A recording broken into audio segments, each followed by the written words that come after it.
Welcome to Humanities West at the Commonwealth Club. We're here for our second program of the season. This is our 2023-2024 season, and sort of by accident, it turned into a literary season. We had a program on Edgar Allan Poe in October, and we're having the Shakespeare one.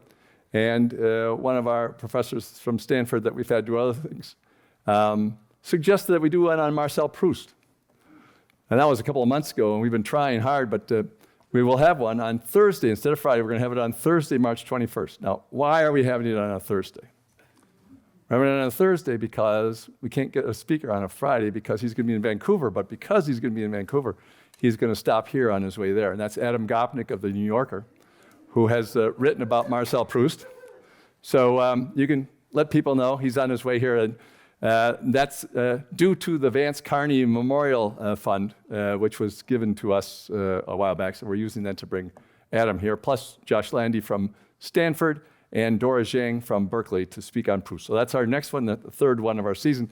And as I said, it kind of happened by accident, but we ended up with Poe, an American, Shakespeare, an English guy, and Proust, a French guy. So that sounds just like we had planned it, you know. That's the way we used to plan our programs. So today,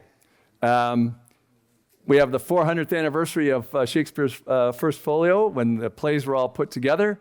And I kind of noticed that, you know, Humanities West is now a little bit over 40 years old. So we're about 10% as old as Shakespeare. And that's really about all it says about us. So really happy to see everybody here tonight. And we'll go right to the program. We have two favorite speakers here for Humanities West, Roland Green from Stanford and Kip Krana from the San Francisco Opera. And we're going to discuss Shakespeare, which can never go wrong. Roland, thank you very much for coming.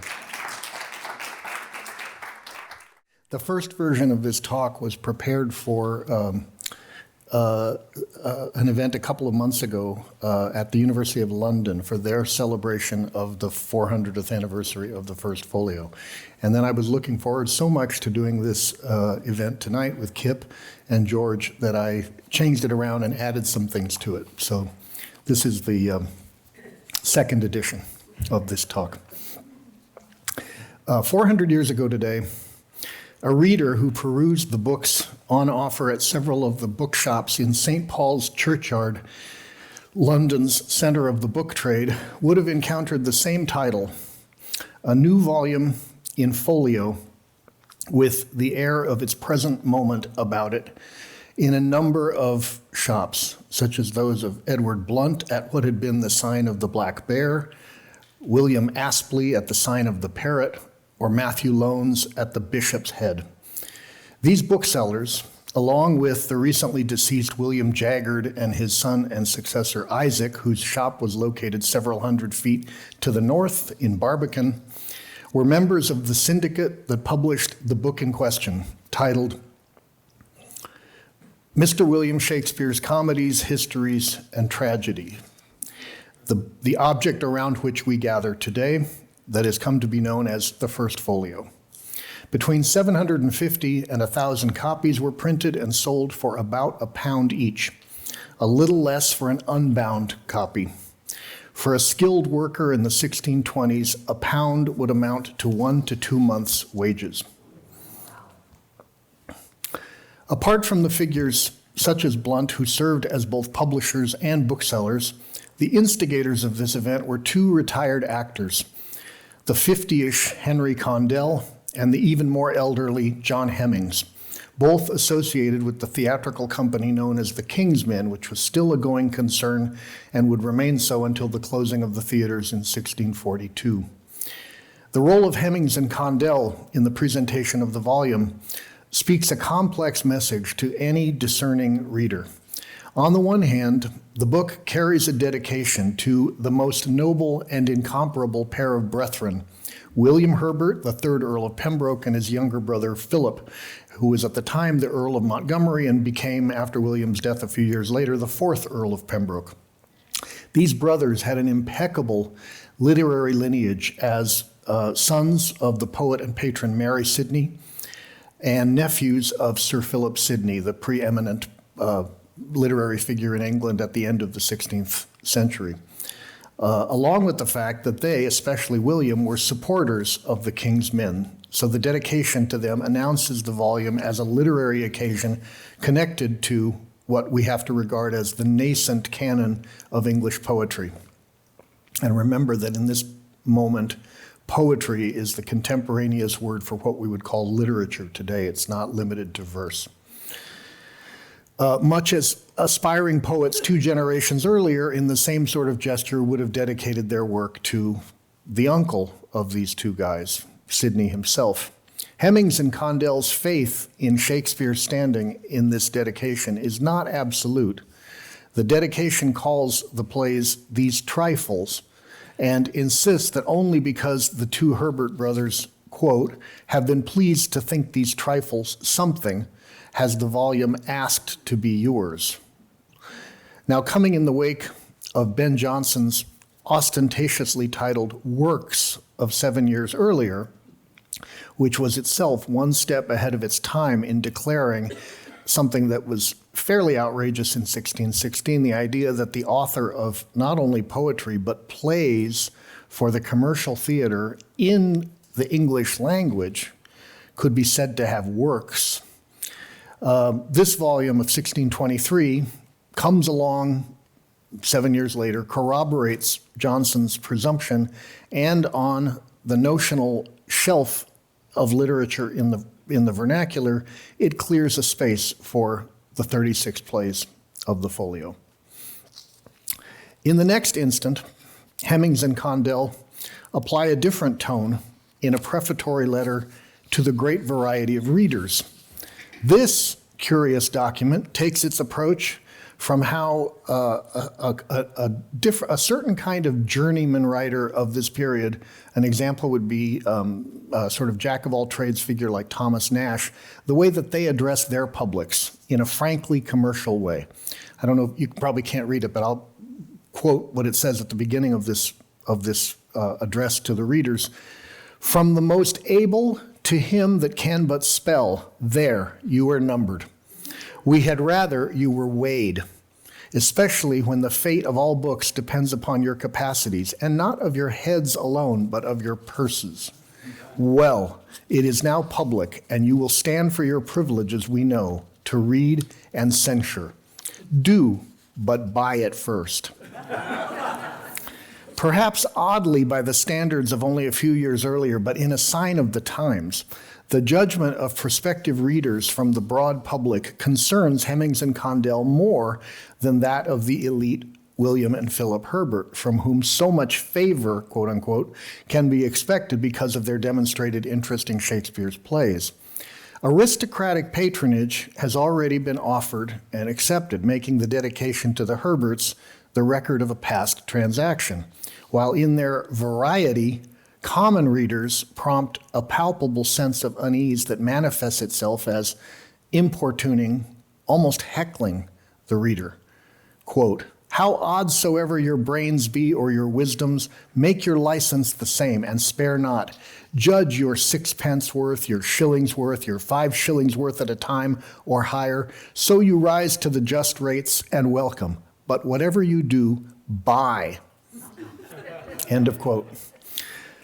Already in these first 3 pages following the title page, one notices what we might consider to be 3 adjacent spaces into which this publishing venture enters all at once. Posterity as represented by a collected works, patronage as embodied in the Herberts, and publicity, not only in the modern sense of promotion, but as the act of making public and offering this book directly to a public of a wide level of backgrounds and preparation, as shown in this address to a potentially vast and imperfectly understood mass of readers.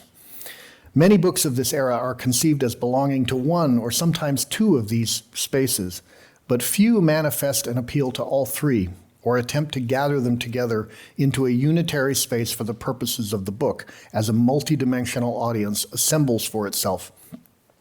That it assembles for itself. Before I finish this evening, I hope to show that what that audience comes together for is something new, a gathering of worlds that reflects the gathering of readers.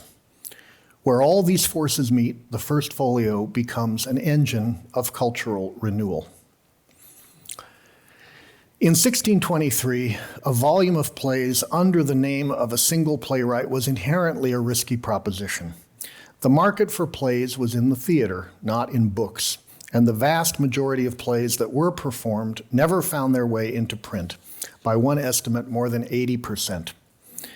Many, if not most, plays were collaborative works in which two or more playwrights had a hand, and audiences were conditioned to think in terms of properties such as the Spanish tragedy or King Lear that often surfaced over the years in multiple versions by the same company. The First Folio invites its readers to set all of that custom and convention aside and invest in the notion of a named sole author, and that without what Ben Jonson built upon in his works, the transfer of authority from poetry by the same figure. Because Jonson's works includes a lot of poetry in various genres. It's not only plays for the commercial theater. As Roger Chartier and others have noted, sole authorship here is a convenient fiction that both obscures the collective practices of the theater and promotes an idealized image of the playwright as the single natural source of these works. Quote, "His mind and hand went together," Hemings and Condell claim, "and what he thought he uttered with that easiness that we have scarcely received from him a blot in his papers," unquote. Shakespeare's mind, hand, and writing merge into the artifact that may be purchased for £1, permitting us to read him. We might say that after the 36 plays in the folio, the 37th fiction is the one that envelops the entire project, the making of Shakespeare as instinctive sovereign genius. Now, half the plays in the folio were already known from earlier publication in quarto editions. Are people familiar with the difference between a folio and a quarto? Let me just say something about that briefly. Imagine this is a much bigger piece of blank paper. If you're going to print on it to make it into a printed book, you fold it once. You take the sheet you start with, imagine much bigger, twice the size of this. You fold it in half, that's a folio. And you print on the sides, on the leaves, right? You fold it again, and it's a quarto. And you print on these smaller pages. Quarto, folded twice. You print it, you fold it again, and it's an octavo. So it gets smaller.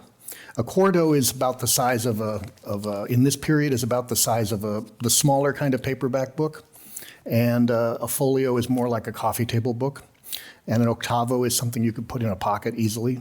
So those are mostly the three sizes of that we're talking about. And remember, there are no absolute sizes to these things. It all depends on how big the first piece of paper is, right? But folio means folded once, quarto folded twice, and so on. So as I said, half the plays in the First Folio were already known from earlier publications in quarto editions.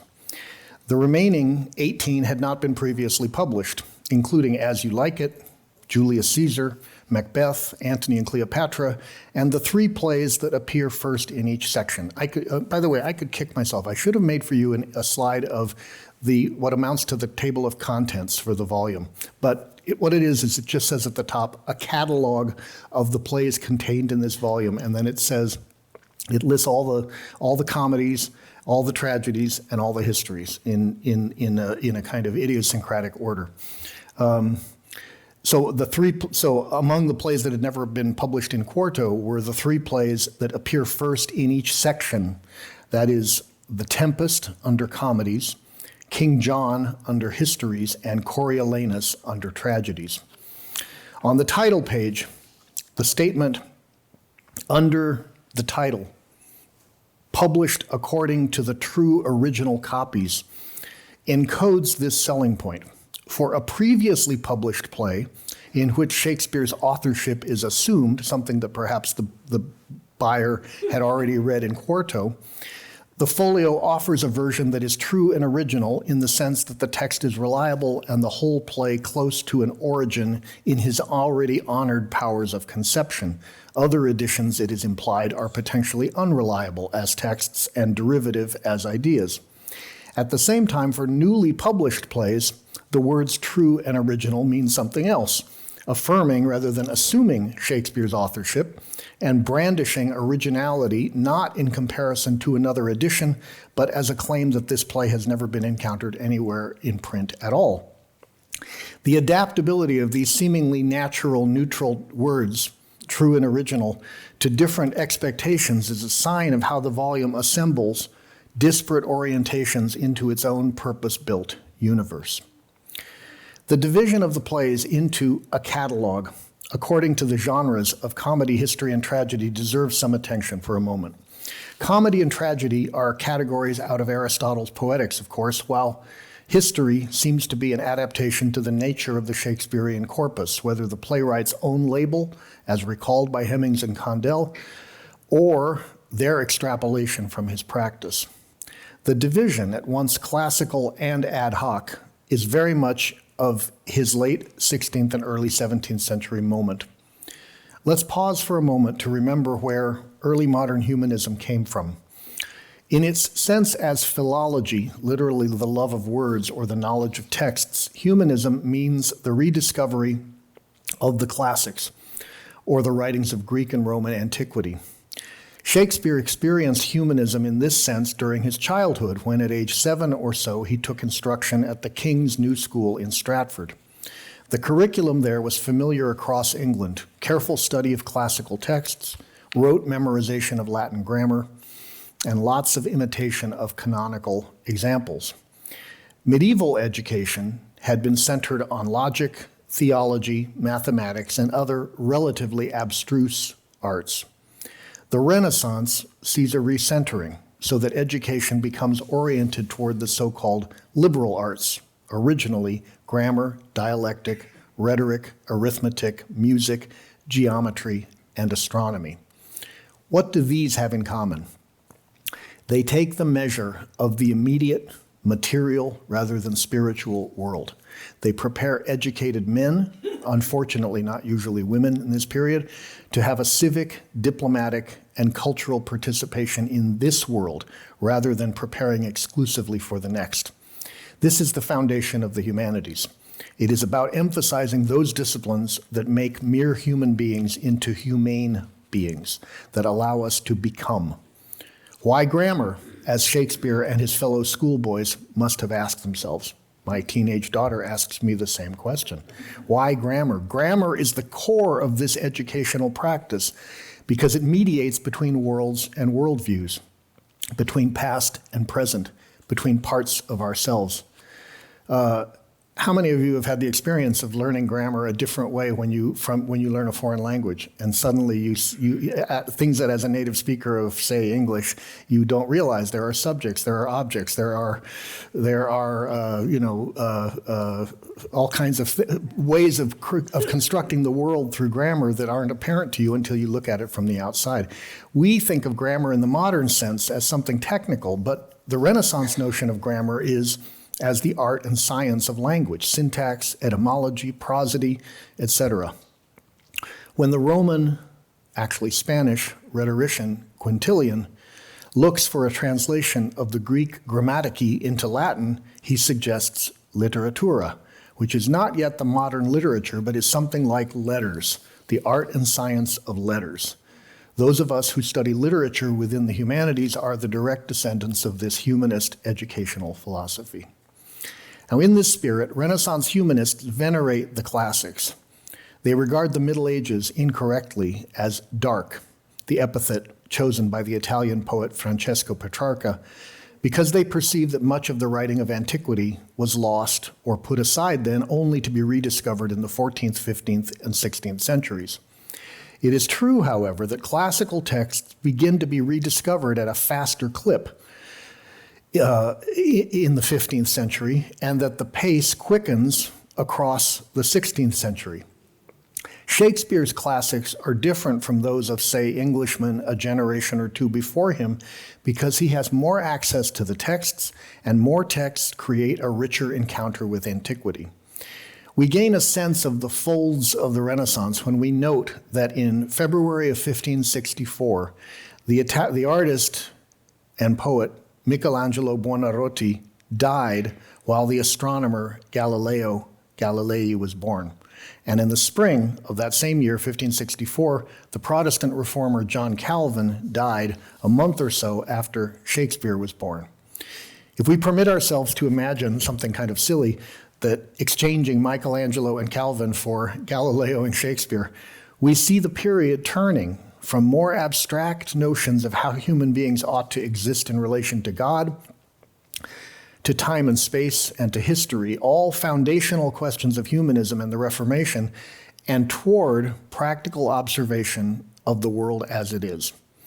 At the same mid-century moment, major editions and translations were becoming of classical texts were becoming available right and left, so that someone like Shakespeare, maybe especially Shakespeare, with a foundation in Latin, perhaps some Greek, and probably a working knowledge of Italian, found himself often exposed to a newly translated treatise of Aristotle or some other classical author, or a modern restaging of Aristotelian ideas, such as that of Sir Philip Sidney in his Apology for Poetry, published posthumously in 1595.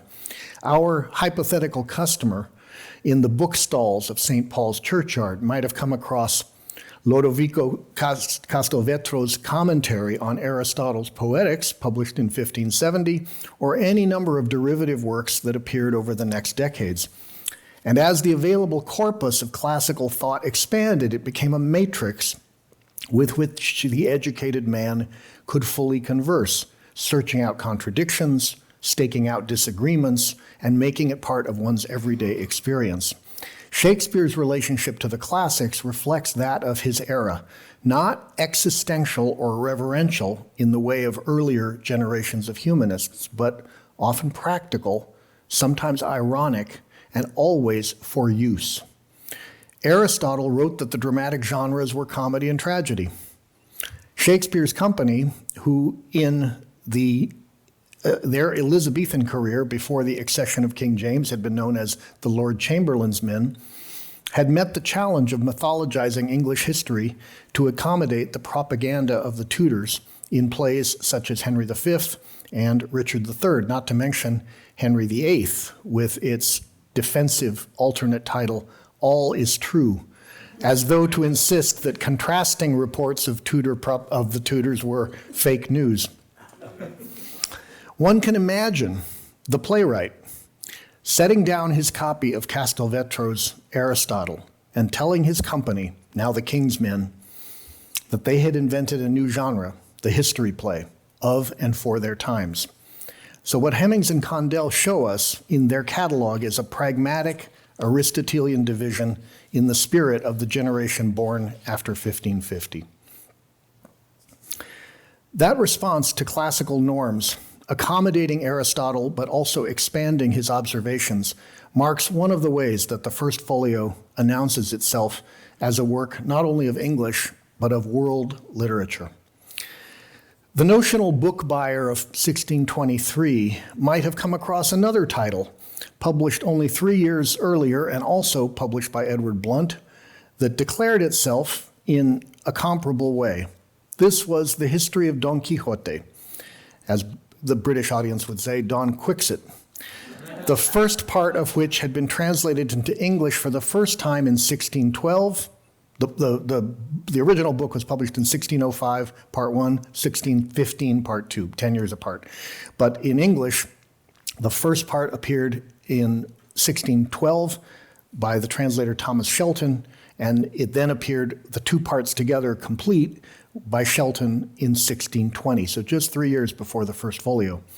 It seems likely that Shakespeare himself, in the final years of his career and life, would have known Shelton's translation of Quixote because the King's Men are recorded as having performed in 1613 a play The History of Cardenio, now unfortunately lost, whose title is likely taken from one of the most prominent interpolated tales in Don Quixote. Much later, around mid-century, Shakespeare was named as co-author of that play with his younger collaborator, John Fletcher. Hemmings and Condell omit Cardenio from the First Folio, as they exclude several of the plays that are considered to be collaborations, such as Pericles and The Two Noble Kinsmen. Surely one of the principles being promoted by the Folio, perhaps the foremost one, is Shakespeare's sole authorship, and the title page makes that point vividly. I'd like to suggest, however, that the conception of the First Folio goes further, and that the fact of Shakespeare's sole authorship should be seen, in terms borrowed from grammar, transitively, that we are being invited to see him as the singular author of not only 36 plays, not even works in the manner of Jonson, but something else, something itself singular. Its nature depends on who is being addressed. To the Herbert brothers, that something might be the present, meaning like gift, worthy of their highnesses, as Hemmings and Condell call them. To the great variety of readers, as we observed, it is the book on sale. To the presumed general reader of the Folio, however, it is a world, or better, a universe made of many worlds, and its publication in 1623 represents the worlding of William Shakespeare. Let me develop what I mean. Until the appearance of the Folio, Shakespeare's plays were available as either or both of two kinds of phenomena: as performances to be experienced by an audience in the theater, and as books in quarto format to be read silently or aloud, singly or in a group, by those who purchase them, one play per quarto. In either phenomenon, the play is a bounded sample of alternative reality, a world. It might take place in Venice, Vienna, or London. It might be set in antiquity, the present, or any time in between. We are obliged to accept and receive every such sample as it is presented to us. Aristotle authorizes unities of time and space that are not always followed, but nonetheless confirm the distinctiveness of each fictional world. And as a practical matter of either theater going or reading, we cannot experience a line, a scene, or an entire play in juxtaposition to another one. At the start of Shakespeare's career, in what might be the first soliloquy within his extant plays, this is in the Comedy of Errors, first time a character speaks in soliloquy, Antipholus of Syracuse, a young man in search of his family, locates himself in relation to the wider world. I to the world am like a drop of water that in the ocean seeks another drop. From the perspective of youth, we might say, Antipholus registers his own fragility against the background of a world assumed to be stable and all-absorbing, as a young person might look at the big world out there. Then at the presumed end of Shakespeare's career, in The Tempest, in one of Prospero's final speeches, Shakespeare returns to the idea of people melting into the world, but with a difference that reveals the perspective of an older man, who might be Prospero, but might be Shakespeare himself. Prospero says, starts about 3 lines down from the larger passage, "Our revels now are ended. These our actors, as I foretold you, were all spirits, and are melted into air, into thin air, and like the baseless fabric of this vision, the cloud-capped towers, the gorgeous palaces, the solemn temples, the great globe itself, yea, all which it inherit, shall dissolve, and like this insubstantial pageant, faded, leave not a rack behind. We are such stuff as dreams are made on, and our little life is rounded with a sleep. Now, as people melt into the world itself melts around them. What in youth seemed to be an insight into the frailty and vulnerability of the individual, which in the Comedy of Errors is portrayed as a search for one's identity through trying to find one's counterpart, identity from idem, the same, one drop finding another, has been transmuted into a general condition in the tempest. There is no stable identity. There is no ocean into which to get absorbed. There is no world. Not only ourselves, but everything around us is illusion. The contrastive reading that I've just offered is always feasible, of course, but the format of the plays in quarto editions does nothing to encourage it. Each play is presented there as a discrete fiction, sometimes singular, as in Love's Labour's Lost, which makes only one appearance in quarto, and sometimes iterative, as in Titus Andronicus and Hamlet, both of which have two quartos with significant differences between them.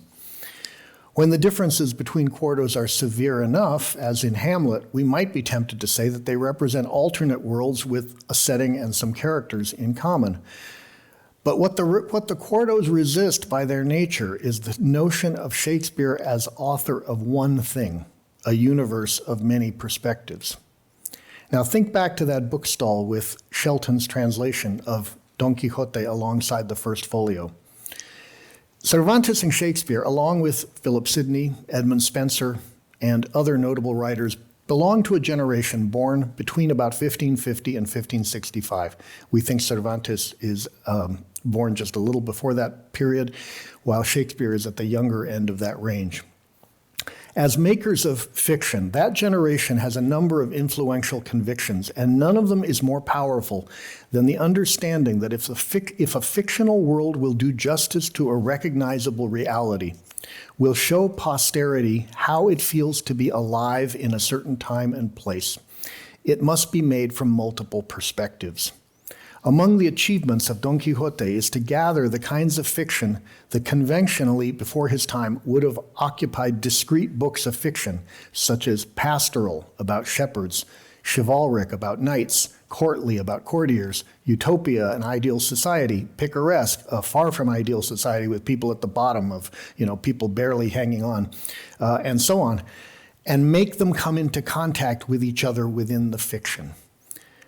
Cervantes asks, how does a shepherd critique a knight?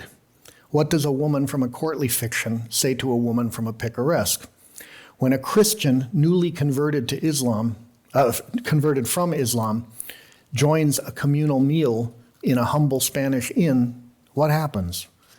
Boccaccio and Chaucer anticipate this kind of friction in their collections of tales, of course, but even they tend to bring the tellers of vastly different tales into contact, not all the characters. Sidney and Thomas Nash, I mentioned them a few moments ago as a kind of journeyman member of the 1550s generation. They also, in prose fiction, they try to explore multiple perspectives in the manner of the picaresque, where for them, a protagonist serially comes into contact with people from all different walks of life, and you assemble a picture of the highs and lows of society in a sequence of episodes. But also, those characters in those episodes do not all come into contact with each other. It's all in the experience of the protagonist.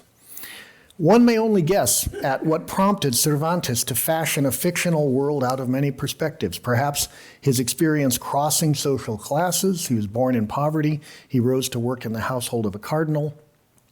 Perhaps his experience in war or in captivity by pirates, which he did experience. Maybe it was simply his dismal record as the author of a conventional pastoral romance 20 years before, which he tried to write the way people wrote prose fiction at the end of the century, and it wasn't very successful. In any case, the appearance of Don Quixote in 1605 established a model for fiction that became the template for a new genre of prose fiction, the novel. And it instantly rendered all of its motley antecedents dated, if not obsolete. While the first part of Quixote in 1605 goes to some lengths to obfuscate the presence of an author identifying itself as the translation of a story by an obscure Muslim historian, in the second part in 1615, Cervantes steps forward as the creator of the work, in view of how many of its prose fiction precursors treat their authorship with a greater level of ambiguity or diffidence. The emergence of Cervantes as the professed author of the first novel counts as not only a major event in literary history, but a cultural turning point. The gears of an engine are turning. Now consider what the first folio offers us. 36 plays appear in an arrangement controlled by the categories of comedy, history, and tragedy. Except for when certain plays belong to a sequence, for example, the so-called Henriade consisting of Richard II, the two parts of Henry IV, and Henry V, the worlds of the plays are separate and distinct. A single character may even appear in dissimilar worlds conditioned by different genres, such as Falstaff in the two parts of Henry IV and The Merry Wives of Windsor. One by one, the plays take their samples of alternative realities, past and present, here and there, us and them. The folio assembles them into an inventory of worlds and declares this entire universe to be under the charge of the master world maker William Shakespeare and represented in its first appearing work, The Tempest, by his surrogate Prospero. All plays, by definition, are made of different perspectives, of course, but much in the way that the Quixote treats each genre of prose fiction that preceded it as one available perspective among many, the folio treats each play as a container of perspectives to be experienced alongside all the others. Above all, it shows Shakespeare to be the author of many plays, but at the same time, one thing. Of course, the celebration of the author tends to mask the role of another figure whose agency grows in both the novel and the folio, and that is the reader. In a certain way, you could make this whole argument that I'm making and say that what you're witnessing in both Quixote and the first folio is the birth of the modern reader. Both works address him or her directly in a prefatory letter, which is a gesture that is not often seen in earlier prose fictions or in quarto editions of Shakespeare's plays. And perhaps that, if you remember back to where I started, that aggressive approach to readers by Hemmings and Condell, putting them in their place as merely customers, is a backhanded acknowledgement that as perspectives multiply and fictional worlds grow more complex, a new kind of power is now in play, that of the reader to mediate and interpret. A few moments ago, I offered a rudimentary contrast between two passages, one from the Comedy of Errors and the other from The Tempest, the presumed bookends of Shakespeare's career. The rough interpretation that I made, two ways of thinking about the world, was based solely on a single observation encouraged by the presence of the two plays in the first folio, 65 pages apart. That kind of observation could become the starting point of many kinds of analysis: philological, perhaps attentive to the changing senses of a word, such as world; philosophical, or how the passages expose two positions of the self in relation to the world; psychological, perhaps the difference between young and old; historical, maybe how Elizabethans and Jacobeans might differ in how they see England in relation to the world; and much more. It would take an unusual member of Shakespeare's theatrical audience to notice and develop that contrast from watching the plays. It might take an even more unusual reader, we might even call such a reader a scholar, to do the same from the quarto editions. That is, if for these plays quarto editions had existed, they didn't, and if scholars at the time paid any attention to Shakespeare during his lifetime, which they didn't. But with the appearance of the first folio, however, it takes only a reader who might very well notice these mutually enriching passages separated by only a few pages. Unlike what's possible in the novel, the characters of these plays will never cross paths in an inn. They must, however, coexist in the experience of the reader, who is free to notice how various characters conceive of the world, their moral lives, love, and everything else, even within the same genre, let alone different ones. What in an earlier iteration of a play or a pre-novelistic prose fiction might have been elements received as fairly inert to intervention, say vocabulary, plot devices, or philosophical statements, become ripe for collation in world-making books such as Quixote and the Folio. And with collation, the reader's agency begins.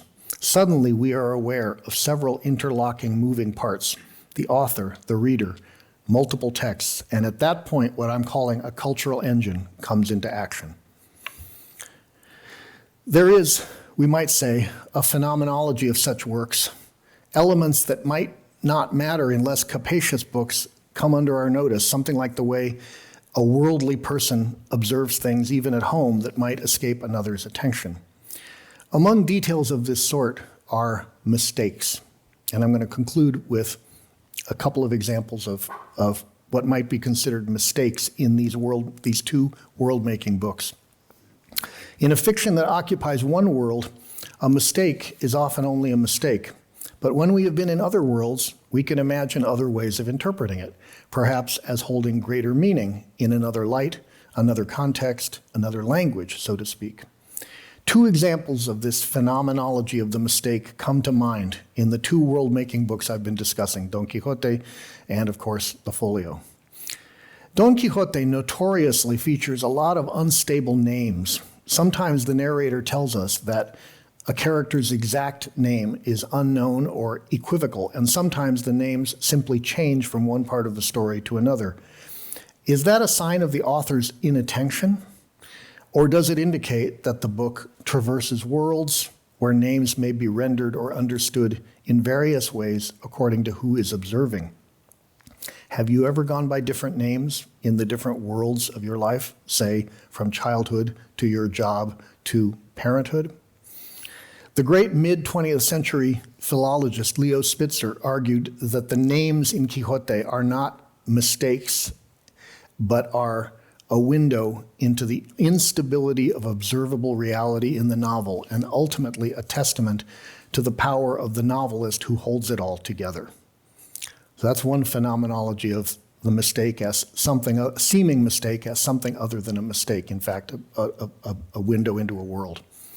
For my second and final example, I'm going to adduce something that, if there are any Shakespeareans in the audience, you will probably already be familiar with, and I hope you'll pardon me for using this as my example, probably the most famous crux in the whole Shakespeare canon, which is in the Folio, the description in Henry V of Falstaff's death. The passage goes like, we don't see Falstaff in Henry V, but we hear him, he's off stage, and we hear his death narrated by the hostess, who is part of his circle. And the hostess says, describing, of course, who Falstaff is, this larger-than-life figure who represents excess in every way, she puts it thus: "For after I saw him fumble with the sheets and play with flowers and smile upon his finger's end, I knew there was but one way, for his nose was as sharp as a pen and a table of green fields." This passage has been worked over to death by scholars. The thing about his nose being as sharp as a pen was a conventional physiological change that was associated with imminent death. The features sort of contract. But the table of green fields has usually been thought to make no sense. And every possible explanation over the years was offered for it. My favorite of the explanations was that it must be a stage direction. That this, according to this interpretation, there must have been at this point a stagehand named Green Fields who for some reason brought in a table at this moment in the soliloquy. There's no reason for that, but it actually led to then some scholar added Green Fields to the list of people that we know are part of Shakespeare's company. But it makes, it's a completely made up explanation. The 18th century editor, Lewis Tybald, proposed an emendation in 1726 that has been generally accepted, which is table becomes babbled. And in Elizabethan English, A with an apostrophe can be he. So he babbled of green fields. I saw him fumble with the sheets, play with flowers, smile upon his finger's end. His nose was as sharp as a pen, and he babbled of green fields, which enables a sentimental image of the dissolute Falstaff reverting in his last moments to the memory of a pastoral childhood, which one could never imagine him having. But a number of other, that's one reading, that's Tybalt's, and if you go to almost any modern edition of Shakespeare, you will find Tybalt's reading in there as the text. But a number of other readings have been proposed, some of them persuasive, some not. And I take no position on all these possible versions, but I want to observe, in line with what I've been arguing, is that what in a quarto might be a stubborn enigma, a word that makes no sense in context, becomes in the folio an object of critical reflection as we look for other usages of the word table, we look for other deathbed scenes, and we find all kinds of context that could eventually prompt a Tybalt to propose babbled. The phenomenology of the mistake in the folio means that even a line or a passage that seems self-evidently wrong can end up as right when we're able to understand the world from which it comes. And the empirical success of Tybalt's babbled is a feat, I would say, not only of editorial sensitivity or style, but of world making. A single word reveals a world in Falstaff's past behind the present-day world of Henry V. As the multiple worlds come into contact, the play at hand shifts. Arguably, other plays in the volume featuring Falstaff shift in relation. The reader's understanding of Falstaff shifts in turn, and the engine moves. So in early 2024 then, 400 years after the publication of the folio, we celebrate an event that introduced to posterity and a wide public a volume not only for England or Britain, but for the world. A book not only of plays, but of worlds. Worlds that speak to each other, change each other, and generate thought, what I call a cultural engine. I feel certain that 100, 200, 400 years from now, our successors will gather to commemorate the same book on the terms that at that point make sense to them. Thank you.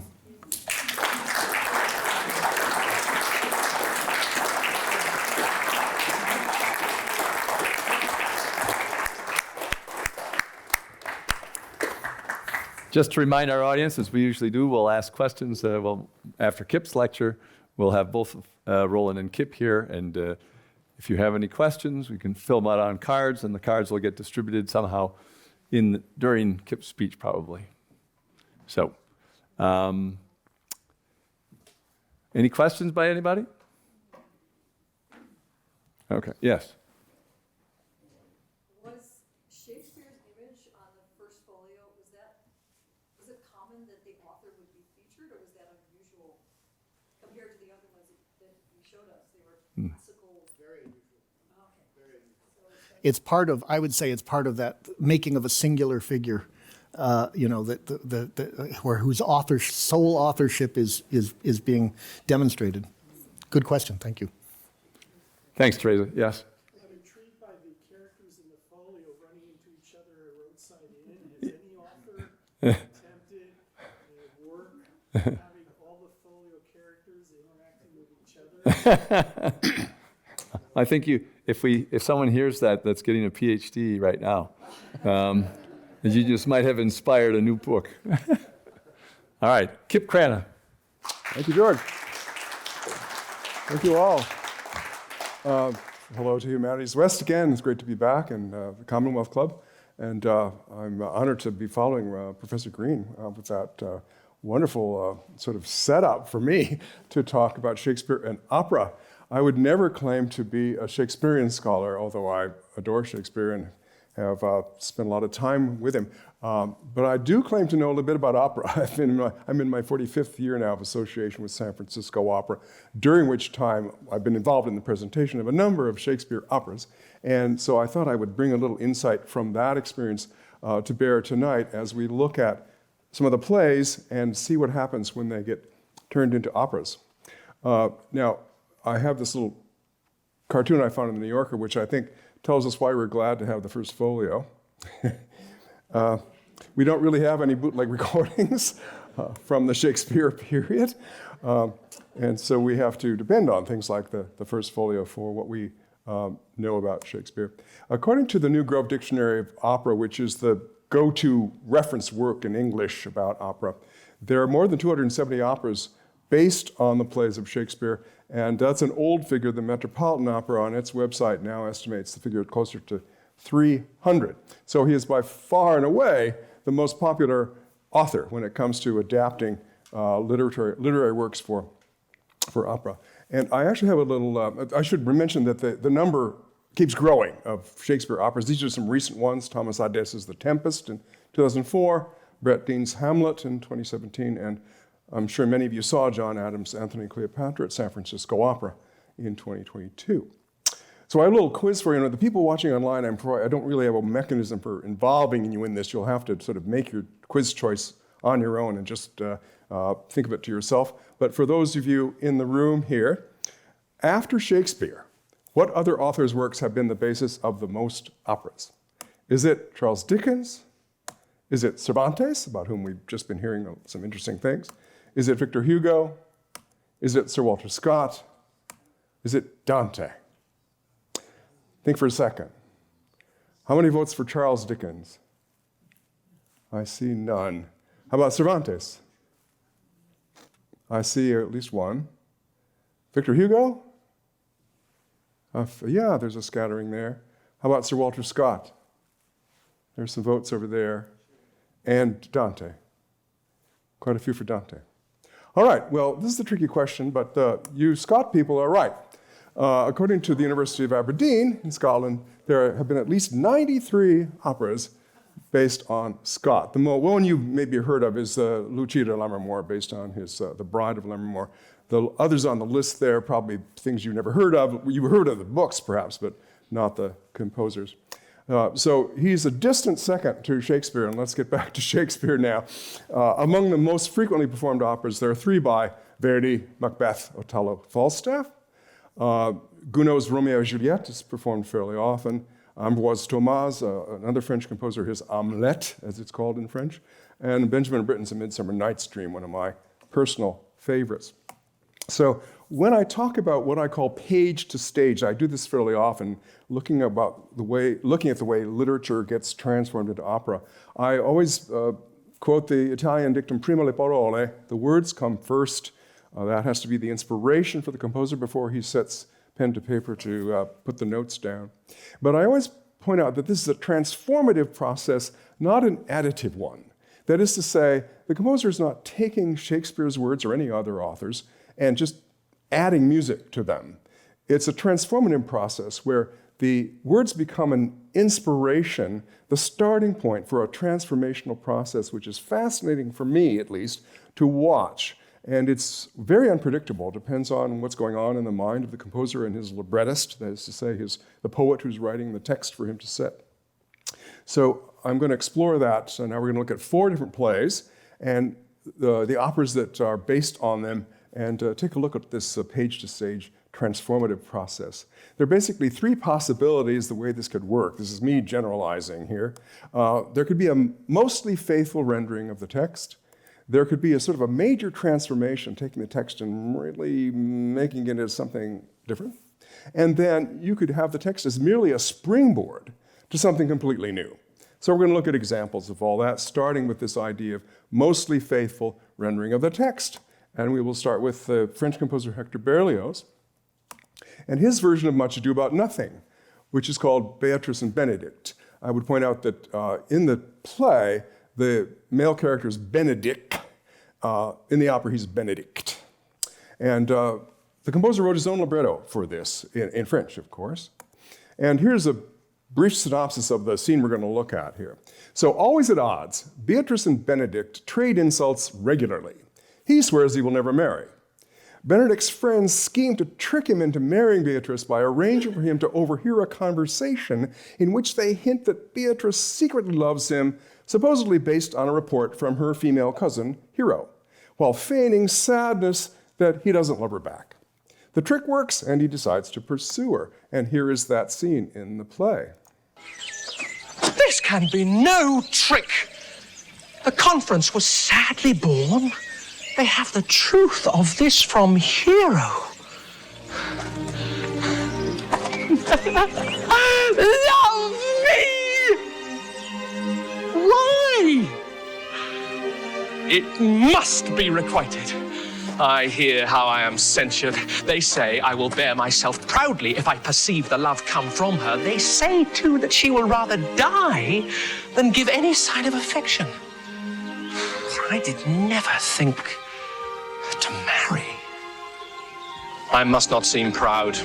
Happy are they that hear their detractions and can put them to mending. They say the lady is fair, 'tis a truth, I can bear them witness, and virtuous, 'tis so, I cannot reprove it, and wise, but for loving me, by my troth, it is no addition to her wit, nor no great argument of her folly, for I will be horribly in love with her. All right. So what do we do when we take this and turn it into opera? Well, first of all, we have to get rid of a lot of the words. There's just too many words here to set to music. We do not want operatic scenes to sound like auctioneering, where it's just babbling out really fast. So here is what we get with Berlioz' opera. Now, he wrote this for the Opera Comique, where Carmen also premiered, and then they had spoken dialogue there. So like Carmen, this opera has spoken dialogue, and it's taken more or less directly by Berlioz from the play, although it was in French. Here, this performance is in English. So here is the equivalent scene in the opera. This can be no trick. The conference was sadly born. They have the truth of it from Hero. Love me! Why? It must be requited. Yes, I am in love with joy, I announce it. Farewell to my bride, I hereby renounce it.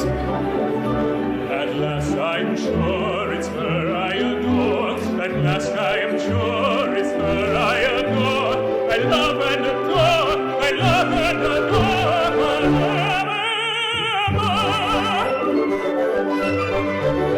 All right, so now this is a situation where the operatic needs sort of take charge and trump the literary needs, you might say. This is going to be an ABA form, which is very typical for an operatic scene, or aria, as this is. And so we're going to move now into a B section, and then we're going to come back to this A section we just heard, repeating all that, which of course is not what we find in Shakespeare. Here is the B section. I'm sorry. I see her smiling, oh my Beatrice so wise. The fire in her eyes, completely beguiling. Her laugh is so fine, her face is divine. Beatrice is my bliss, and with one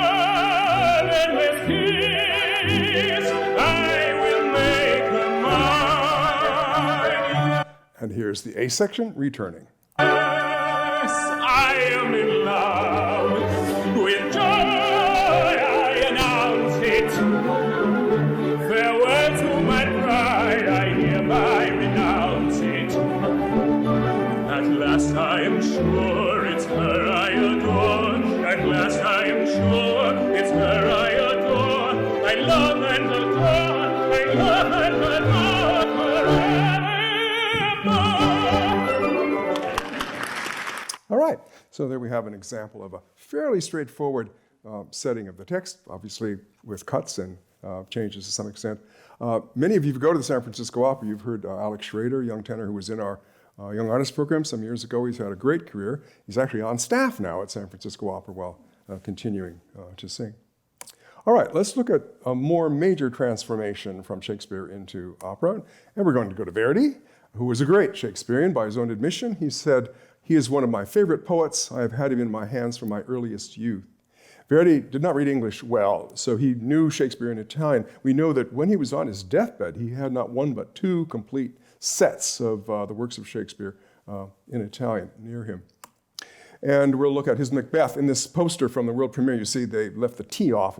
It's pronounced in Italian Macbeth, but the EH is there in most cases. The libretto, that is to say, the text is by Francesco Maria Piave, based on a prose translation by Carlo Rusconi with additions by Andrea Maffei. So it's kind of a committee job, team effort. It premiered in Florence in 1487. And Verdi wrote to Piave and said, "This tragedy is one of the greatest creations of man. If we can't make something great out of it, let us at least try to do something out of the ordinary." Well, they certainly did. It's not considered one of Verdi's great operas, but it is out of the ordinary. Now, we'll look at this scene from the play. And you know the story. I don't want to insult your intelligence by telling you all the story of Macbeth, but just to refresh your memory. So Macbeth has encountered the Wishes. They have hailed him as Thane of Glamis, which he already is, Thane of Cawdor, which he's just become, and that they hail him as a future king. He writes a letter to his wife telling her about this encounter. She reads it out loud to Otis and the audience, and then she comments in her soliloquy, thinking that she knows her husband is ambitious, but she doubts that he has the cruelty in him that is necessary. Here she is reading the letter, Dame Judi Dench. Hail, King that shall be. Hail, King that shall be. They met me in the day of success, and I've learned by the perfectest report they have more in them than mortal knowledge. When I burned in desire to question them further, they made themselves air into which they vanished. Whilst I stood wrapped in the wonder of it, came missives from the king, who all hailed me Thane of Cawdor, by which title before these weird sisters saluted me, and referred me to the coming on of time with Hail, King that shalt be. This have I thought good to deliver thee, my dearest partner of greatness, that thou mightst not lose the dews of rejoicing by being ignorant of what greatness is promised thee. Lay it to thy heart and farewell. Glamis thou art, and Cawdor, and shalt be what thou art promised. Yet do I fear thy nature. It is too full of the milk of human kindness to catch the nearest way. Thou wouldst be great, art not without ambition, but without the illness should attend it. What thou wouldst highly, that wouldst thou holily. Wouldst not play false, and yet wouldst strongly win. Thou'dst have great Glamis, that which cries, thus thou must do if thou have it, and that which rather thou dost fear to do than wishest should be undone. Hie thee hither, that I may pour my spirits in thine ear, and chastise with the valor of my tongue all that impedes thee from the golden round which fate and metaphysical aid doth seem to have thee crowned withal. Of course, at this point, the messenger arrives with a note saying that King Duncan is going to spend the night in their castle. And of course, as we know, it'll be his last night on Earth. All right, so what do you do if you're Verdi and want to turn this into an operatic scene? Well, once again, the conventions, the formal needs of opera sort of take over. And we're dealing now with the conventions of opera in Italy in the first half of the 19th century. This is the Ukrainian soprano Lyudmila Monastriska as Lady Macbeth. And as you would typically do in an opera scene, you start with an orchestral introduction. Now you'll see that there's the letter lying next to her. In this particular production, the directors decided to have a dancer dressed as one of the witches who sneaks in and leaves the letter there before the scene starts. Obviously, in the normal production, as in the play, a messenger would simply arrive and deliver her the note. Anyway, here is the orchestral introduction.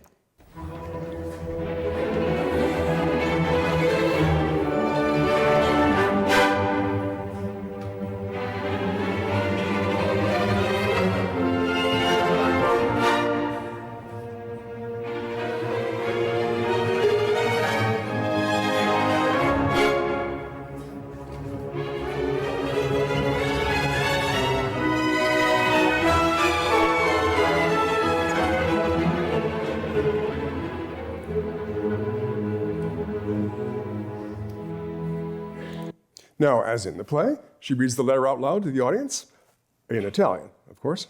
Nel dì della vittoria io le incontrai. Stupito io n'era per le udite cose, quando i nunzi del re mi salutaro, Sir di Cawdore, vaticinio uscito dalle veggenti stesse, che predissero un certo al capo mio. Racchiudi in cor questo segreto. Addio. All right, so now the conventions of Italian opera require recitative, as it's called. That's this sort of singing while speaking. It's not quite song, it's not quite speech, it's in between. It's rhetorical, it's declamatory, and it sort of delivers crucial information. Here is the recitative.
All right.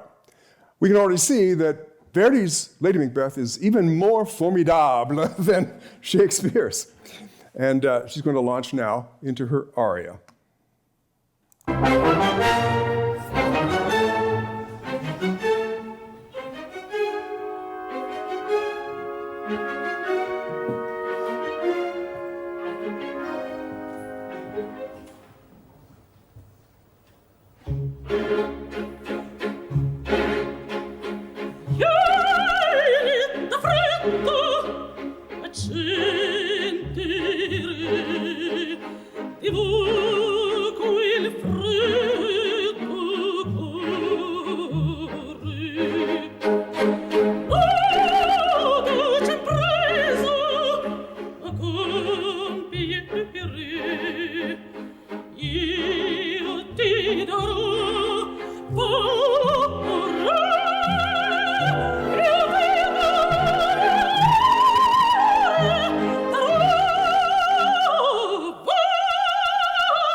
And now, according to the conventions of Italian opera, the orchestra drops out and the singer goes off on an unaccompanied riff, which we call a cadenza.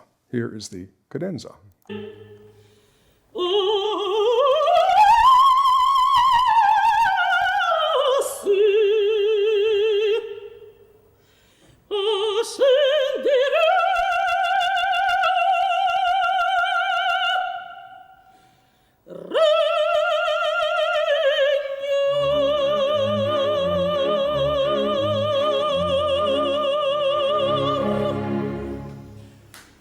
All right, so looking at the play versus what happens in the opera, we prove the time-honored tradition that opera is larger than life. It's big, it's sort of superheated, supercharged, and that's very evident here. Looking at the subtitles that were put into this telecast, we point out the obvious problem with Shakespeare in other languages and then translated back into English. When we first started doing super titles back in the 80s, this problem came up quickly with Macbeth, as I was telling George and Roland earlier. In Lady Macbeth's sleepwalking scene, she's looking at her hands and she says, "Ancora una macchina," which means yet another stain. Obviously, you couldn't put that in the super titles, could you? It's got to be, yet here's a spot. So there are these problems that are inherent in Shakespeare into another language and then back into English. All right, let's look at Hamlet now. I found this rather interesting picture of Sarah Bernhardt, the great French actress, as Hamlet. And we'll look at the famous, there's so many famous speeches in this play, but this is the most famous one, chock full of iconic phrases that crop up in everyday English nowadays. Here's Mr. Branagh again. To be or not to be? That is the question.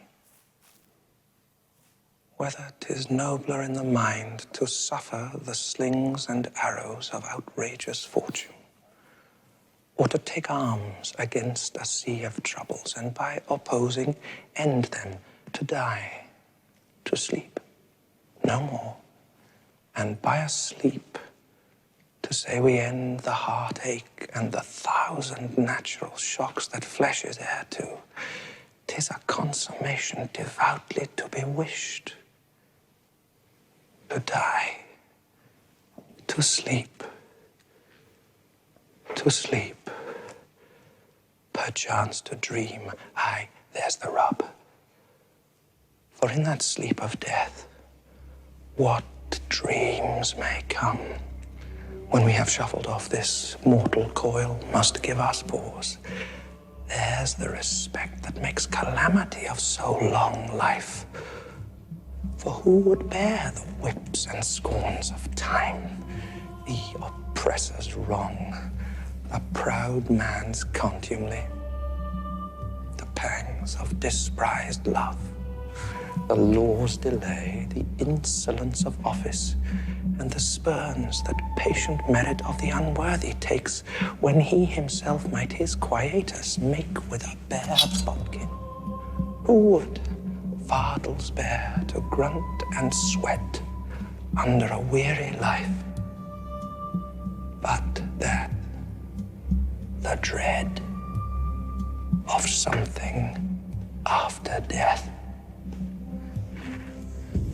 the undiscovered country from whose bourne no traveler returns, puzzles the will and makes us rather bear those ills we have than fly to others that we know not of.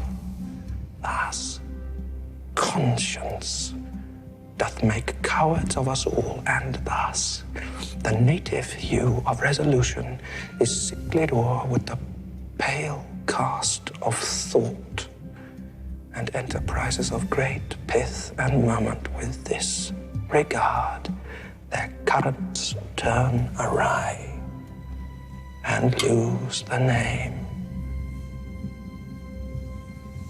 of action. All right, so, as I said, chock full of iconic phrases. If you're Ambroise Thomas in the 19th century in France, what do you do with this scene? Well, obviously, you're going to have to get rid of a lot of text, glorious as it is. His collaborators here were Michel Carré and Jules Barbier, and they based their libretto, their singable text, based on a French adaptation of Shakespeare's play by Alexandre Dumas Père, the elder, who's the author of the swashbuckling novels like The Count of Monte Cristo and The Three Musketeers, with help from Paul Meurice. So, having to get rid of a lot of that text, and what they come up with illustrates the difficulties of translation. So, to be or not to be, that is the question. How do you get this into French that resonates when coming out of the singer's mouth? And what they come up with is être ou ne pas être au mystère. These are some of the things you run into when you're adapting Shakespeare or any other author. So in this scene, the opera scene is more internal, more disconsolate by far than the scene in the play. We have this very melancholy English horn solo We have repetition of some of the text, ironically, even though we have to get rid of a lot of it. And we have sort of concentration on that preoccupation with what happens after death, that fear of the unknown there. Here's the scene from the opera.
Un voyageur est encore revenu.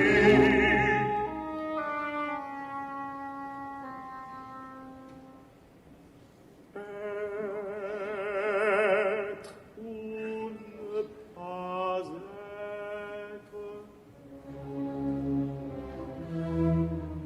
ou mystère.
I don't think anyone ever proclaimed that this is an improvement upon Shakespeare, but it's an interesting transformation in the sense of what the Germans called Weltschmerz, this world weariness that permeates the scene musically as well as dramatically.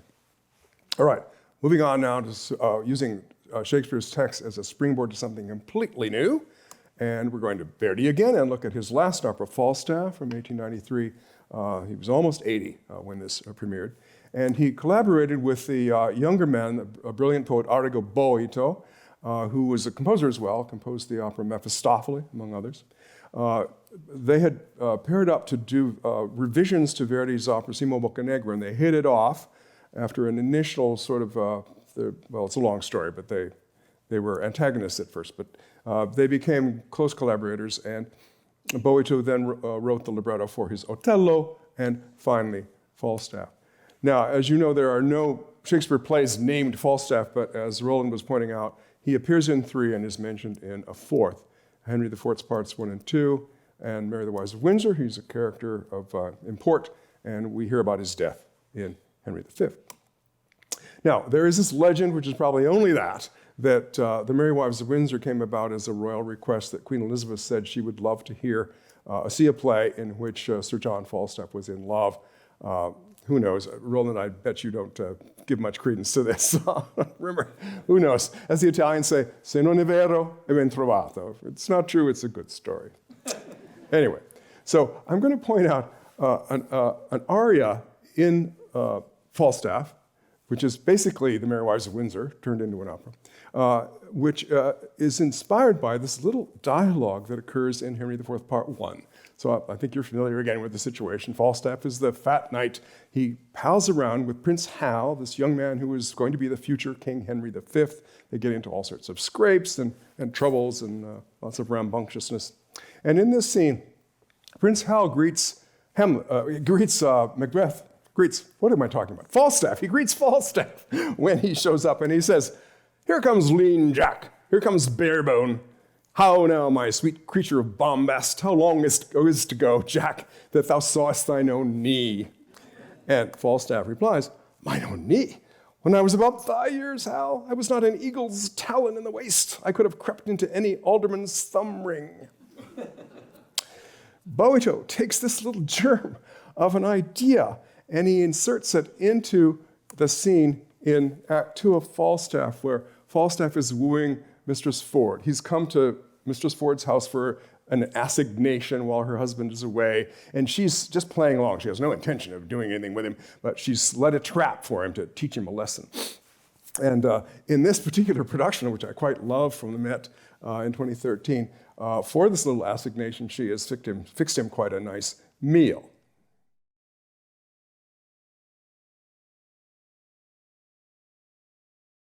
And right at this point, we get this little insertion of this aria, the page aria as it's called, inspired by that little dialogue from Henry IV, where Falstaff sings about what a young slip of a thing, a thin little thing he was when he was a page boy. Quando ero paggio del duca di Norfolk, ero sottile, sottile, sottile, ero un miraggio vago, leggero, gentile, gentile, gentile. Quello era il tempo del mio verde aprile, quello era il tempo del mio lieto maggio, tanto ero svezzo, flessibile e snello, che sarei pezzato attraverso un anello. Quando ero paggio, ero sottile, ero un miraggio vago, leggero, gentile, gentile, gentile. Now, that's it. That's this little aria. I'm thinking maybe you weren't always concentrating right on the music because you were so fascinated by the turkey. Well, let's look at a more traditional production. This is also from 2013 from San Francisco Opera. Once again, here is the page aria.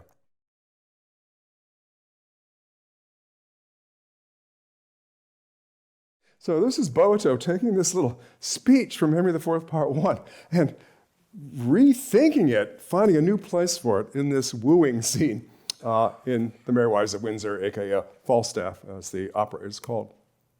Here's another little speech of Falstaff that gets transformed in a similar way. This is Henry IV, Part 2, and this is Falstaff in praise of the glories of sherry wine, aka sack. A good sherry sack has a twofold operation. It ascends me into the brain, drives me there all the foolish and dull and crudy vapors which environ it, makes it apprehensive, quick, fugitive, full of nimble, fiery, and delectable shapes, which, delivered o'er to the voice, the tongue, which is the birth, becomes excellent wit. The second property of your excellent sherries is the warming of the blood, which before cold and settled left the liver white and pale, which is the badge of pusillanimity and cowardice. But the sherries warms it, makes it course from the inwards to the parts extreme. It illuminates the face, which as a beacon gives warning to all the rest of this little kingdom, man, to arm! And then the vital commoners and the inland petty spirits muster me all to their captain the Hart, who, great and puffed up with his retinue, doth any deed of courage. and this valor comes of Sherris. All right. So Boato is inspired by this little speech and finds a way to insert this idea, not the speech itself, but the idea of it, into Falstaff. And it's the scene after the wooing scene. You know this story. He's wooing Mistress Ford, and sort of by prearrangement, her husband comes home. That's part of the trap. Falstaff has to hide in the laundry basket with the dirty, filthy underwear and all that stuff. And he gets dumped into the River Thames and gets doused and thoroughly soaked. And in the next scene, he's feeling very grumpy about the world and trying to warm himself up. And things begin to improve when he asks the tavern keeper for a glass of hot wine.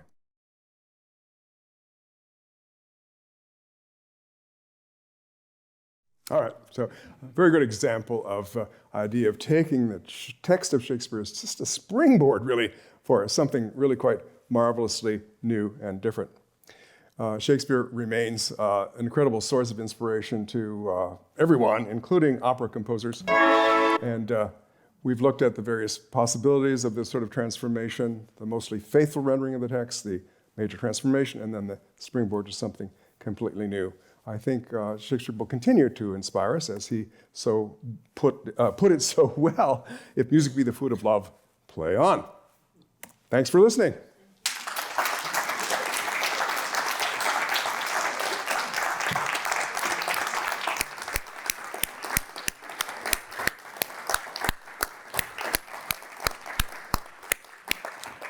All right, so we'll have questions for anybody.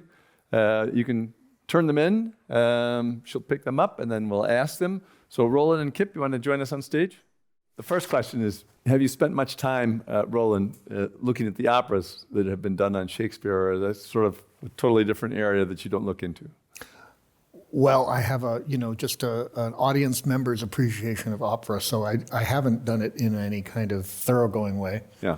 I'm familiar with, of the examples that Kip used, I wasn't familiar with a couple of the really out there things, but canonical things like Verdi and so on, I'm familiar with, and I enjoy them a lot. Yeah. So, Kip, one of the questions is for you, since you've done this so many times for us, is how did you get into opera? Oh. What's your personal history that led you down this path? Yeah, I can trace it to my junior high days. I grew up in a small town in North Dakota. They're all small towns in North Dakota. And a traveling troupe out of Minneapolis came with piano and did The Barber of Seville. And I was really quite taken with it. And it didn't occur to me that there were other pieces of a similar nature at the time. When I was at the University of North Dakota, I often auditioned for the opera workshop. And they were trying to tell me something, and they gave me mute parts. Trying to signal a little bit about where my future musical career might go. The Met used to tour to Minneapolis in those days.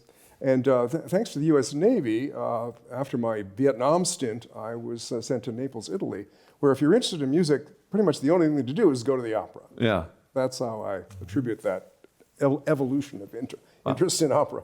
Now, I'm sure you were being modest about the singing, but you started wanting to sing in opera? That was my thought, yes. Yeah. Right, yeah. I realized that there were a lot more talented people than me, and I was better behind the scenes. Well, that's true in writing and in being a professor and just about everywhere. I mean, if you rise to the level of San Francisco Opera, the competition is rather stiff. So, but great that you have been able to do this all the time with your love, and also because you've been sharing this with us at Humanities West for decades now. It's really been wonderful, right? With pleasure. And I think one of the things I like about it is that maybe half the audience of Humanities West really likes opera too, but the other half learns to like opera through the way that you present it and bring it to the other things. So that's really great. So. Question, in regard to the folio title page, was there actual controversy about the authority of the Quattro texts? In other words, did they wonder? I mean, you said what the dual meaning of true and original was. So right. How much doubt was there about the quarto text? Well, every quarto is sort of its own story. Some of them were, Some of them are pretty authoritative, and some of them are not. And what happens with since the folio is the first place that these 36 plays were ever brought together, and some of them being published for the first time that had no quarto editions. I think maybe the way to think about it is rather than that this volume was competing with all of those quartos that had been appearing at that point for decades, right? Since the earliest ones appear in the early 1590s, that this was something different.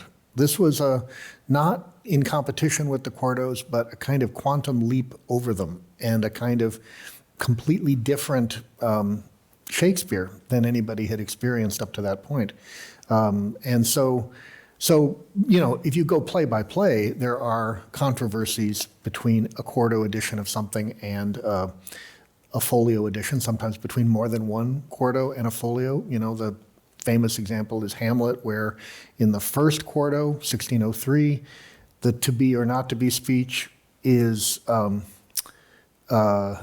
was doing an exam for a graduate student yesterday, and she had on her reading list the first 1603 edition of Hamlet, which people don't worry about very much because it's so almost unrecognizably different from the Hamlet that we're familiar with. But the to be or not to be speech in 1603 is to be or not to be. There's the rub. Mm-hmm. But it doesn't have any of the philosophical, all the things that Kip was pointing out, all the things that have become cliches, to take arms against a sea of troubles and all that. None of it is there. And shuffle off this mortal coil. None of that is there. And it's simply a very, so what my student was saying yesterday, I said, how do you account for the differences in the to be or not to be speech? She said, I think that the 1603 quarto is like an AI generated version of Hamlet. You tell it, write a play about these are the elements, and it comes out in this kind of bare bones way, but not with any of the philosophical reflexivity that we're used to. So that's an example where then there's a year or so later, after 1603, there's a second quarto that has the speech, and then the folio comes along and sort of chooses between them and sort of canonizes the second version, although it has some differences of its own. And if you go buy a modern Hamlet, you're going to get an amalgamation of the second two with a little bit here and there of the first one, but there's almost no lines that survive from the first one that people want to hear anymore. So that's an example. The quartos were relatively affordable for the average person to buy? Yeah, they were. Whereas the folio is like a kind of sumptuous coffee table book. Well, you mentioned canonized, and that's another one of the questions is, how is this similar to the gospel stories that got canonized 300 years after they were written down, and some kicked out and some not, because Shakespeare's plays have been treated somewhat similarly. There are several that have been kicked out, and right. Later on people say, well, maybe right. he worked a little bit on it, but not enough for us. So why don't you tell a little bit about that story, because that's pretty wild. Yeah, so after the folio, then there's of course a second folio, a third folio eventually, and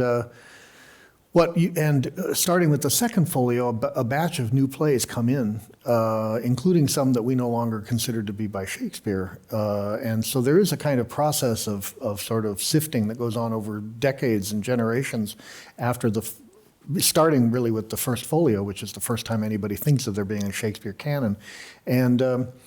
And then the sifting continues all through the 17th, 18th century. And meanwhile, at the same time, the phenomenon that I talked about at the end of the emendation of cruxes and sometimes it's a line that makes perfect sense, but an editor just decides another line would be better. And because some of Shakespeare's editors, like Alexander Pope or Lewis Tybalt, are poets, you realize that what's happening over time is the canon is being selected and kind of organized, and plays come in and go out, and then eventually it becomes the canon that now more or less we think there are 37 that are in, and then a number of others that are sort of on the margins. But not only are the plays themselves being organized that way, but the lines themselves are being, exactly as happened with the Bible, are being improved or changed, or a later generation sees something in a line that an earlier generation didn't, and they sort of improve it. So the result is, when you read Shakespeare now, if you read a modern edition, if you don't go back and look at the textual notes at the back of the play and you just take it as given, you're reading, in almost every case, some kind of an amalgamation of quarto, folio, sometimes more than one folio, more than one quarto, and also all the later versions of particular lines that editors have contributed over the years. So you might almost say, of course we love Shakespeare. We wrote him. We made him into, over generations, into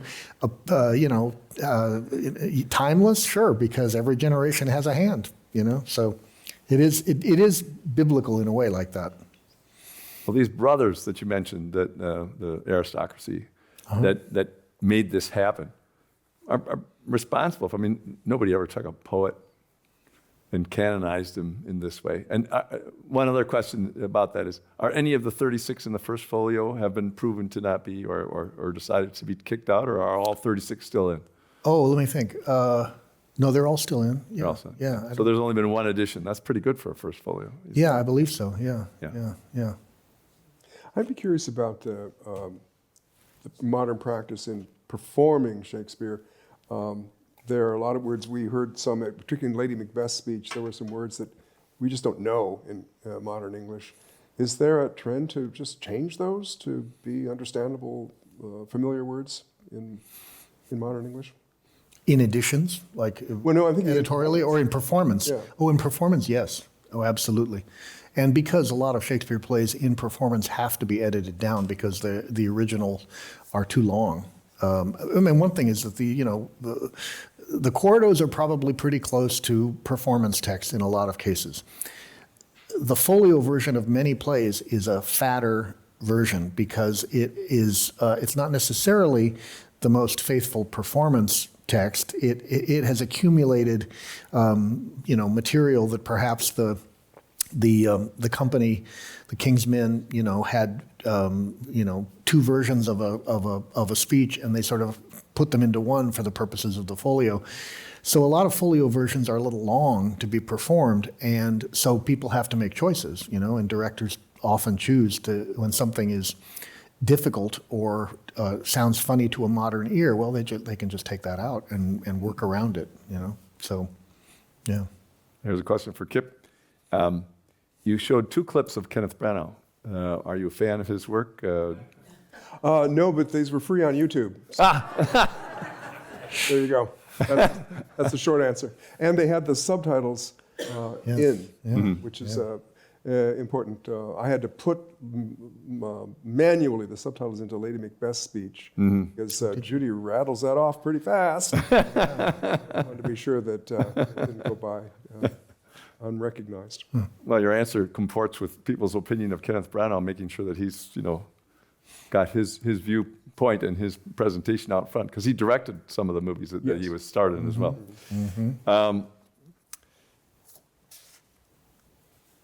Okay, so you mentioned the second folio. What were the circumstances of the publication of the second folio, and when was it? Was it many years later, or? No, what is it? I'd have to look it up. It's not too many years later. There was a demand, after the publication of the first folio and in the beginning of the canonization of Shakespeare, it was clear that there would be an appetite for a new and improved version, with a few more plays. So the original, I would say, Shakespeare the ground having been cleared for Shakespeare as this kind of sovereign genius in the first folio, the rules loosened a little bit starting in the second, and more plays could come in, because how else do you differentiate a second version of something from the first? You say new and improved, right? So so new things were added, new plays were added, and then that starts the process of the shifting in and out of the canon of different plays. Did any shift in and out because a publisher wanted to say, you guys did it wrong and we did it right? No, I don't think so. No, that wasn't the motive. Okay, good. Here's one on the true authorship of The Merchant of Venice. Christopher Marlowe, who was there, or Shakespeare, who never was? Who never what? Who never was, I think in Venice. Oh, in Venice. Never had gone to Venice. I see. Well, I think Shakespeare. He wrote. If we say he's not the author of plays where, to our knowledge, he never left England, right? So, and his life is almost entirely, as far as we know, he has some missing years, but it's pretty likely he wasn't a Cervantes, like taken captive by pirates in Algiers, so he didn't have those kind of experiences. So his life was, as far as we know, pretty much circumscribed by Stratford and London. So if we say he couldn't have written any of the plays that take place in all the places that we know he never was, he wouldn't. There wouldn't be very many. Yes, there wouldn't be very many plays. So he was able to. I always imagine him as a guy who encountered people like Marlowe and many other contemporaries who had been to a lot of places and pumped them and could figure out what's the thing about a place that's not necessarily true to life, but that will resonate with an audience. What do they expect Venice to be? What do they expect, Illyria to be? And he could sketch a locale in a way that, that then interacts with people's knowledge and experience of the real place. You people even today go to Venice expecting it to be like in The Merchant of Venice, because the depiction of it is as a culture and as a kind of way station and crossroads is so vivid that his rendition of these places has a kind of power over the real place after, in some cases. Denmark and so on. Yeah. So you're not in favor of accusing him of cultural appropriation and deleting all of those plays that he didn't go to, right? Yeah, no, he's... Good, okay. Yeah. Kip, what is your favorite Shakespeare opera? Oh, wow. That's, I would have to say... you can do a top 5. Britain's Midsummer Night's Dream, which is a piece maybe most of you don't know, but I think it's just wonderful, marvelous. In fact, in a longer version of this talk, I show the speech where Puck is given the flower that he's supposed to dabble the dew into the eyes of the sleeping lover. It's a wonderful comparison of the speech in the play and Britain's glorious musical setting of that. So I'd have to pick that one as my favorite. And Roland, I'll bet you can guess what your question is. What's your favorite play? Shakespeare play? Yeah. It depends on the mood that I'm in, but if I'm in a pensive, and it also depends on whatever I'm working on at the moment. These plays sort of go in and out of favor with me, but I would have to say probably The Tempest, for just the complexity of the world, the vision of the world that's in it. Yeah. How about movie adaptations? That's the next thing. Movie adaptations that struck you, both of you. It doesn't have to be about an opera, but something in a movie adaptation. I was in college when the Zeffirelli Romeo and Juliet came out. Yeah. Which is, wow. Yeah. I remember it to this day. I do too. Yeah. Incredible. Yeah. Yeah. Olivia Hussey and Leonard Whiting. Yeah. Wow. I'd say that probably in terms of the impact it had on me when I saw it. Yeah, when I was young. I was going to say, do you think that you'd feel the same way now as you did as a teenager watching a teenage film? I haven't seen it in years. I don't know. Yeah. That's an interesting If question. any of you haven't seen it, I would get thee to YouTube. I was educated at a Catholic school, and they took in Wisconsin, and they took us all the way up to Milwaukee, like a 40-mile thing for a trip to see Romeo and Juliet with the nuns, and the nuns didn't realize. They were expecting Shakespeare, They said, no, we're not going to do that again. We've just ruined the entire class. All right. So in your preparation, we're going to ask you the same question, Roland, that we asked Kip, which is slightly different. So you went to school. You somehow got onto Shakespeare. I mean, you've done a bunch of other things too, and you taught a lot of other things. But how did you kind of pull a big part of your career into the Shakespearean realm? when I was in college, but it's an interesting question because I was just I had a high school teacher. I'm from Los Angeles, and if you look closely at me and forget about the way I'm dressed and everything, I'm a Latino guy from LA. And I had a wonderful high school teacher who turned me on to literature. And I just saw him actually, he's in his early 90s. I saw him 2 weeks ago and had lunch with him. And, every time I see him, I always thank him for making my whole life and career possible by being that one inspirational person. And we read Shakespeare with him, and it had an impact on me. But when I went to college, I was fortunate to take a course that I think courses like this almost don't exist anymore, in which we read over the course of a whole year all of Shakespeare. Oh. And that course gave me a kind of lifelong comfort with every nook and cranny of that canon because I had read all of it, And then once you've read all of it and you know the stories and you're never... Somebody mentions a fairly obscure play like Timon of Athens or something, you can place it, you know what happened, you remember it well, because we had to give reports on all the plays and talk about them. And that course had such an impact on me. And then at the same time, because I'm not a single author kind of guy, I'm always interested in relationships of figures. At the same time, I was taking another course that had a huge impact on me on Cervantes.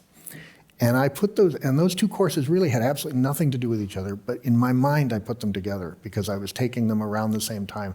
And I started to think of these writers talking to each other. And that was decades ago, but that became the foundation of my thinking about some of what you heard in the talk when I talk about my particular take on this, which is that this is a generation. This generation thinks of things a certain way. Cervantes thinks in terms of fiction as having to have multiple perspectives, but Shakespeare does too, but they do it differently. But if you look at them together, you see that there's a consistency to that, like a generational outlook. And that just became the foundation of my thinking about the period. So it went back to teachers. It went back to teachers and teachers at formative moments that got me thinking about things and then putting them together in my own way. Go ahead, Kip. I was going to say, I have a similar experience actually in high school. Sophomore year, in Devils Lake, North Dakota, we read Julius Caesar, and it's in my brain today. Let me have men about me that are fat, sleek-headed men, and such that sleep o' nights. Yon Cassius has a lean and hungry look. Such men are dangerous. It just sticks with you, My God, and I remember her, my teacher so well to this day. Mm-hmm. Well, your observation about the generational differences, and you had the time frame for both Cervantes and Shakespeare being born at a certain time, looking at the world a certain way and everything. So you teach students today that are coming out of having been born in the 21st century. Mm-hmm. So do you see a generational shift going on now that is a different framework than the baby boomers, have? And Kip, I don't know if do you deal with younger people yeah. So both of you, it'd be interesting to see your point of view on, do you think a generational shift is happening, or do you think that that's exaggerated? I think it's exaggerated. I mean, I'm a little bit, my wife and I talk about this a lot. She's a professor at Stanford too, and she's more attuned to differences over time of students. To me, I think they're all wonderful, and they're all students, and I've been a university professor now for this is my 40th year, and so I've seen at least 2 whole generations or more. I don't notice big differences. The background is different. The preparation level is probably different. But if you find during the pandemic, I did first time I'd ever taught on Zoom, right? And it was in the depths of the pandemic, and I was dreading this so much. And I thought, what am I going to do? How am I going to show things? And I'm used to giving them a handout, and what if the dog barks? And all kinds of things at home. I've never taught at home before, and And you know how it was. We were all cooped up there in the house, and I have at that point a preteen daughter who was like, "Daddy, I need this and I need that," and so on. And then I'm talking to these kids. There were, I think, 30 of them on Zoom, and they were all in their childhood bedrooms. Right, the ones who were freshmen had never actually come to Stanford to start college. They were still at home, and so we were.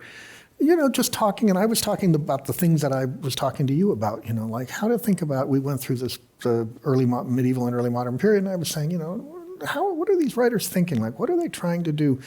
And we would work on formulations like, how would you explain it? Why would you read somebody like Philip Sidney or Thomas Nash or any of these people? And what is it that they're trying to, yes, the language is old and they talk about things that you don't know the references, but what is it ultimately about? And the formulation that with the group we sort of hit on is something I used I quoted it in the talk, but you didn't know that I was quoting from something that my class and I talked about, which was, they're doing what all writers of all periods do, which is trying to show you what it feels like to be alive at that moment. And that's the same thing that freshmen now who are writers and write on the side and are interested in their poetry or their fiction, they're trying to do the same thing. So I said to these students, that's what these figures are doing. You have to give them enough of your attention and your effort that you can connect with them in that way, exactly the way that you would want somebody 100 years or 300 years from now to do with what you're writing. You want people to spend enough time with what you're doing that they can reconstruct enough of the context that you connect and you can hear the voice of somebody from the past. And once you do that, all the generational differences of baby boomers, and to me, it just melts away. If you find what gets young people interested in this kind of thing, and you give them some basic tools, and then you sort of turn them loose with the right way to frame it as a challenge of some kind, an educational experience, then I don't notice differences among generations. To me, they're all, there's just students. Kip, you see any generational shift in opera? Yeah, to some extent. People are obviously much less familiar with music in general. Yeah. People don't grow up playing an instrument the way they used to. People don't take piano lessons anymore. So they approach opera with a different level of background familiarity. And of course, nowadays we deal with the sort of the whole DEI lens. And so Shakespeare operas, as well as the standard canon of opera, is looked at through the, searching for the racism, the sexism, the paternalism, the colonialism, the heteronormity, and all these things that are all these blames are put on Shakespeare along with all the other composers and authors. So yeah, I think there's a certain healthiness in this new look at these pieces. I don't, they're not going to go away. I might argue this about opera in general. The Marriage of Figaro is always going to be there. The industry that puts it on may be different, and the way we look at it may be different. But similarly with the plays of Shakespeare and the operas based on them. And we can't damage them by interpretation. No, right? They'll still be there. They will survive our interpretations. We will be forgotten, but they will survive. Yeah. Yeah, there were plenty of things from the 1920s analyzing different authors and everything based on Freudian psychology that all it was the big thing and nearly destroyed some people, some authors, and it all went away and the authors survived. Right. So, yeah, each generation, well, at least it's kind of pop psychology and pop culture that gets destroyed because it's for the moment anyway. It's fleeting. It's fleeting. Yeah, it's its design. Yeah. But the stuff that lasts, that, as you said, makes you feel alive and what it's like to be alive in another time, that lasts. Hopefully. Well, thank you very much. And thank you. Thank you.